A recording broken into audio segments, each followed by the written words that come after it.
floor is yours. Awesome. Thank you, Josh, and thank you, Deep Tech. My name is Nathan Walworth. I'm the VP of Science at Project Vesta, and today I'm going to tell you about coastal carbon capture, a scalable, efficient, permanent carbon removal solution. Next slide.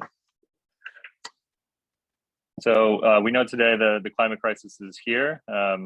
Next slide. And in order to abate runaway climate change, we need to remove up to 18 gigatons of CO2 a year. That's 18 billion tons. Next slide. So today I'm going to tell you about a gigaton scale carbon removal solution.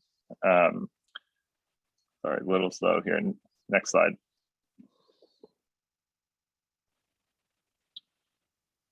And so basically what we're doing at Project Vesta is we're accelerating Earth's natural process of CO2 removal. And we're doing this by using this mineral olivine. It's a naturally occurring, globally abundant volcanic mineral, and it's been removing CO2 from Earth for billions of years, although very slowly. When olivine dissolves in water, it traps CO2 in the form of alkalinity for thousands of years. And we are accelerating and scaling this process. Next slide. So how are we doing this? It's actually pretty simple. You can go to the next slide. It's actually, in principle, bringing sand to the beach. Next slide. And so what this looks like is to source the mineral olivine and to grind it up into what we call carbon removing sand. Next slide. And what we do is we transport large volumes of this carbon removing sand to coastal zones, and there you spread it over large areas to increase the surface to volume ratio, which accelerates the dissolution rate. Next slide. As olivine is dissolving, it's capturing CO2 and locking it away basically permanently for thousands of years. Next slide. And so what's unique about Vesta is that we are applying olivine deployment through the coastal nourishment approach. So as we know, coastal cities and towns are dealing with coastal erosion and also sea level rise. And so every few years they have to nourish their coastlines. That means they have to bring sand from elsewhere and shore up their coastlines to protect their cities and towns. So they do this with normal upland sand. So our approach at Vesta is to supplement these coastal nourishment projects with carbon removing sand. And through doing that, we can sell carbon credits on the market after proving that it's removing carbon. And we can also potentially create a free or highly reduced cost to these coastal nourishment projects because they cost governments tens of millions of dollars a year, and they also are a very big carbon emitting process. And so our goal is to turn it into a carbon removing process for these governments. Next slide. So for every ton of olivine, we would sequester a ton of CO2. It's highly energy efficient because we're using free wave energy. It neutralizes ocean acidification. That's a co-benefit. The ocean is becoming more acidic. That means organisms like coral reefs can't make their shells. So this counters that. And it's also future proof. When you put olivine in water, it will continue to sequester CO2 indefinitely.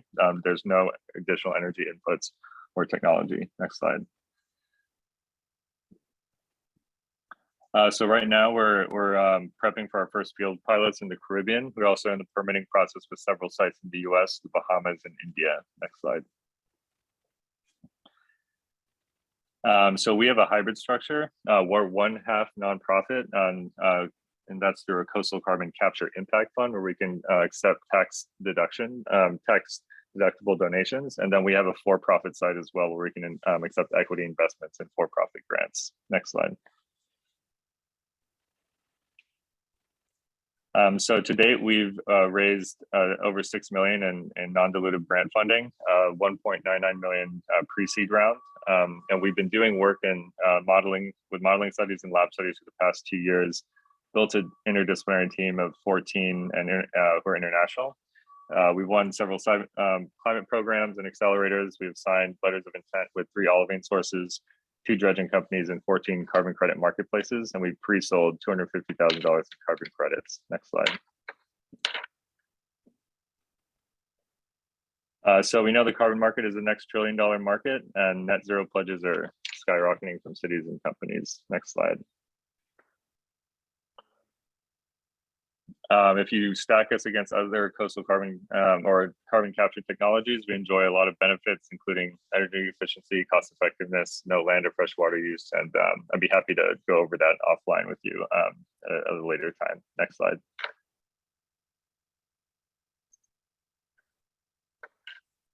And so at present, we're seeking corporate and government grants for research and development.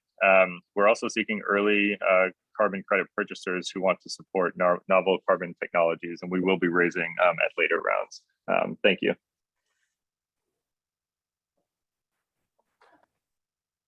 Awesome. Thank you for that, Nate. Very cool innovation using basically the earth to heal the earth. Let's open up the floor for questions. And if we could actually maybe do quick maybe 15 to 30 seconds, each panelist could introduce themselves. Maybe Reese, you can start off. Sure. Hello, everyone. This is Reese Schroeder. I am with Allstate Strategic Ventures. We are the strategic corporate venture capital arm of Allstate Insurance Company. I've been doing corporate VC work for a little over 20 years now, most of it with Motorola and Motorola Solutions, but also I was 3 years co-founding Tyson Ventures in the food space. Cool. Nice to be here. Thanks, Reese. Adarsh, can you introduce yourself? Yeah, hi everyone. My name is Adarsh Salkar. I'm with Saint-Gobain, which is a French material science company. I'm with the ventures group of Saint-Gobain called Nova. We are strategic investors and invest in early stage deep tech startups, and we also do strategic partnerships. Yeah, thank you. Awesome, thank you. Mark Bodnar. Hi, Mark Bodnar, Worldwide Tech Services, responsible for business development, strategic partnerships, a kind of new effort at both VC investments and M&A. About 15 years experience with Israeli and other VC companies on the investment side, banking side, founder of 2 failed startups. So that's me. Cool, thanks, Mark. We have some other investors on also as well. I just want to get to Adi, who also is joining this panel, but we also get the others as well. Go ahead, Adi. Hi, so I'm Adi Rabinovich. Until recently in Samsung's open innovation, working on various deep tech technologies for the mobile business. And I recently joined Sabra Capital as a venture partner. We in Sabra in Israel represent several entities, several funds. The most kind of famous fund is Altair Capital, 650 million funds, investing mostly in software projects in the West, in Israel. That's about it. Cool. Frank Levinson, you want to introduce yourself? Sure. Frank Levinson with Phoenix Venture Partners. I started a company in the area of optical communications and fiber optic components some years ago that went public and did well. And then began doing VC things again after 20 years of growing that company. Cool. And I've been we focus on material science and photonics. Amazing. Ryan Hatcher. Hi, Ryan Hatcher. I'm the corporate technology scout for Lockheed Martin. Short and sweet. Doron York. Can you hear me? Yeah. Doran York, I'm the CEO of Cityside Venture. We are a VC group located in Birmingham, Michigan. We are early stage investing in disruptive technologies, specifically in the AI, mobility, smart mobility, and aerospace. Awesome. Han Ko. Hello, Han Ko, USACO Group, President CEO. We're an international venture capitalist group, basically, and we have offices across the USA and also in Asia. We focus on basically ICT and AI and blockchain. So looking forward to meeting you all. Thank you. Awesome. All right, now let's bring it back to the company that just pitched. We just heard from Nate Walworth from Project Vesta. Questions from the panel for Project Vesta? Hi, this is Mark. I didn't understand sort of like what the defensible technology or what's proprietary, what you guys have that other people don't have or can't do. Can you talk about that for a second? Yeah, definitely. So, you know, the process of taking olivine to the sand and distributing it, or to the beach and distributing it. So to actually do that in a way that maximizes carbon removal, there are no methods and deployment methods that actually exist to do that. There are methods to take sand to the beach to shore up coastlines, but you have to spread it in a proprietary way to actually maximize the dissolution rate. The other big thing is that there's actually no measuring and reporting and verification system in order to convert that carbon that's being captured into carbon credits, and that's what we're developing right now with our team. Is there any IP on that? Yeah, so we've filed for 2 provisionary patents, and it's a system of technologies. So there's not really one sensor. There's several things that need to be developed. Got it. I have a different question. Oops. Just a quick question. Does those patents cover the use of olivine for this purpose? Yeah, for the purpose of carbon capture. Yes. Yeah. Slightly different question.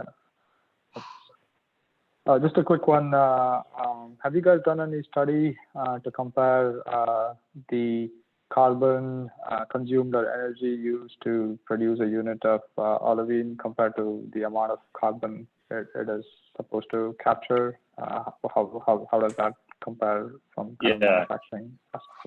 Yeah, we've done life cycle analysis, and we've shown that we could capture up to 20 times more carbon than we emit.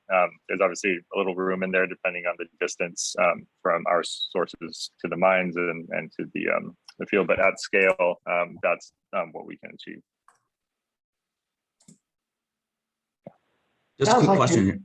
It sounds like you really need a very careful, accounting of all that, including the transport to the site, including the distributing at the site, and so on. I mean, it's really important to make sure those numbers are well tied off, I think.